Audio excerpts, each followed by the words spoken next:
This is CNN, Cat News Network. Cats rule. Yeah.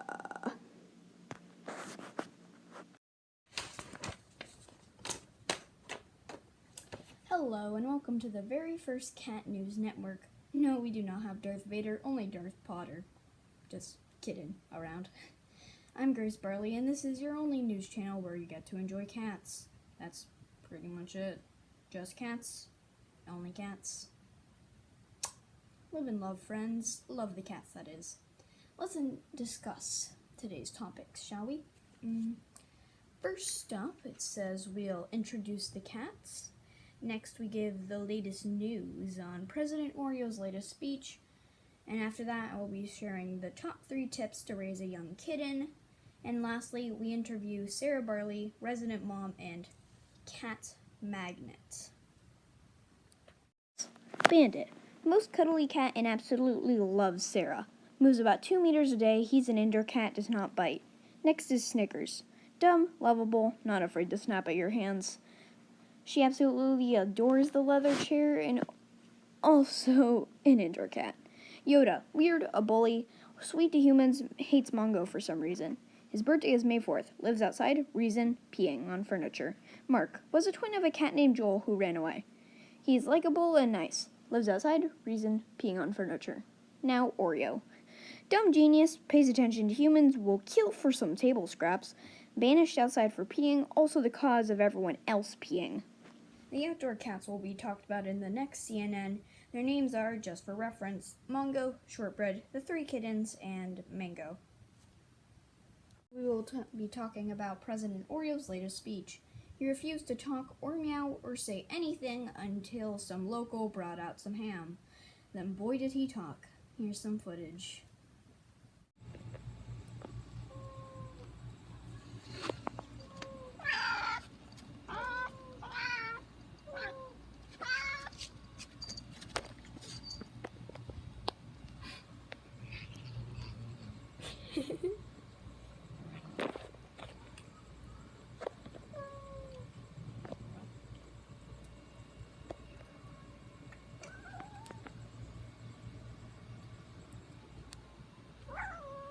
And now that that's done, I will be sharing top 3 tips for raising kittens. Find yourself with a small kitten you simply do not know how to care for. Use these 3 tips to help you raise your kitten. Tip number 1, wet food. For small kittens, it's important that the food is soft. Most kittens have very small or delicate teeth, or even no teeth at all. It's in your best interest to give your kitten soft food. You can buy kitten tuna at pet stores, and if you do not have wet cat food, but you have dry cat food, you can add water to the dry cat food until it becomes softer.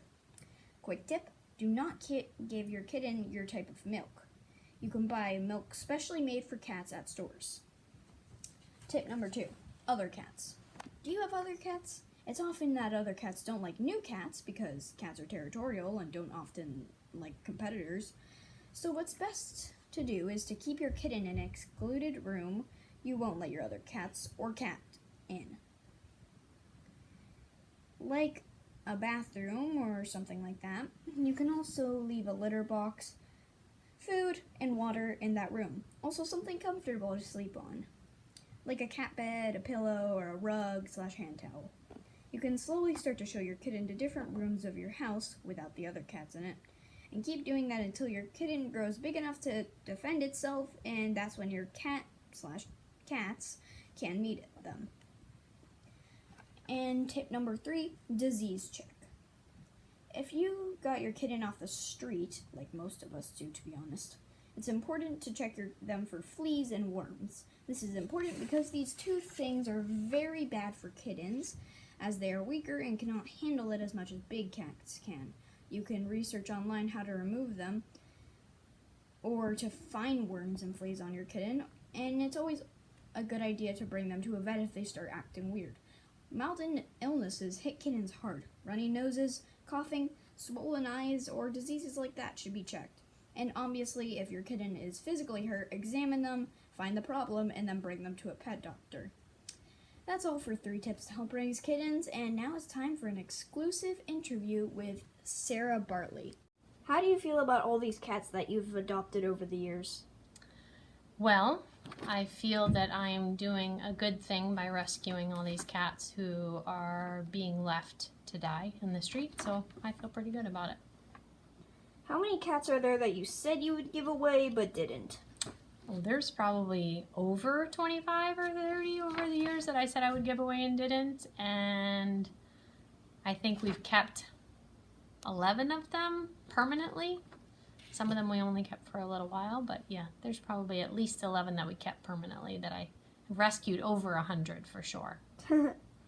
What would you say is the nicest cat you've ever met or adopted?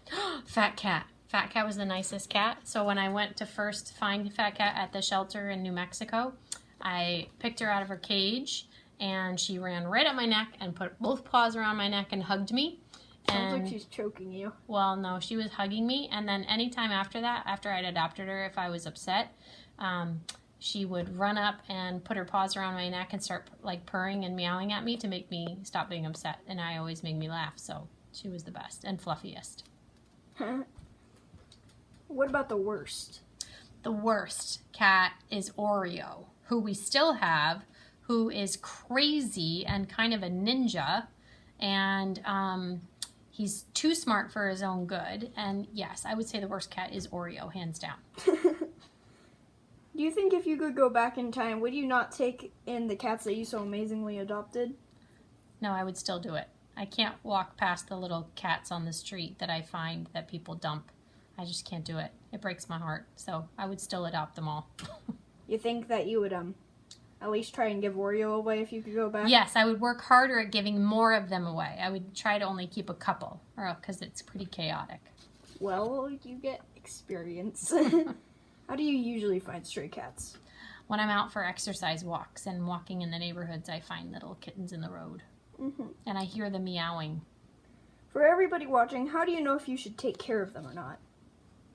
Well, you should always take care of them when you find them. I mean, like in certain ways, if they're... How do I know if they're abandoned? Yeah. Oh, usually you find them, you hear them crying by themselves, and or they're in the street or they're on the sidewalk, and you can tell that they've been dumped off there. Sometimes we've found them in buckets with lids on them, which is really sad. That's how I found... which one did I find that? Oh no, Miss Sabrina found one like that when I was with her. But yeah, usually you find them and they're kind of all alone, and that's not normal for a kitten to be all alone. You do look around, right, though, because sometimes the mothers are in other areas. I do look around for the moms. And then also sometimes I will leave them there for a little while and come back and check later if they're still in the same spot. Because if the mom is moving them, she usually tries to hide them. So sometimes I'll hear kittens crying in the bushes, and I'll check and see if they're there, and sometimes I'll wait. I won't just take them right away. I'll come back later and check and see if they're still there, because if the mom is nearby, she will take them. But if she's not, then they'll still be there later. So then I bring them home. But with cats like Snickers, who you found in like the middle of the street, then you know you should just take them no matter what, because the mothers wouldn't leave them there. No, sometimes most of the ones I found that I brought home, I found in the middle of the street or in the middle of the sidewalk. Like Mark and Joel, I found in a paper bag in the middle of the sidewalk. They were tiny kittens. Snickers was in the middle of the street. Yoda was in the middle of the street. Oreo was under a car next to his smashed up brother. Even though he's crazy, I would still bring him home because I can't leave him like that.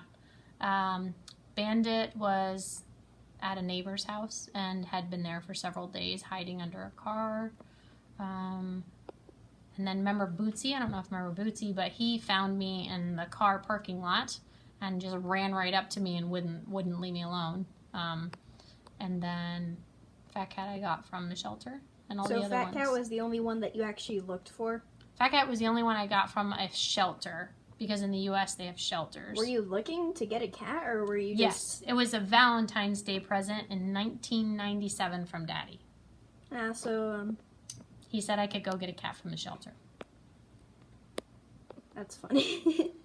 Best Valentine's Day present ever. It was the best Valentine's Day present ever. worth it too. I know. And we had her for 19 and a half years. That's all. Thank you. You're welcome. That was all for CNN. Have a meow-riverless day and don't let quarantine get you down. This is reporter Grace, and you have been watching Cat News Network. Meow.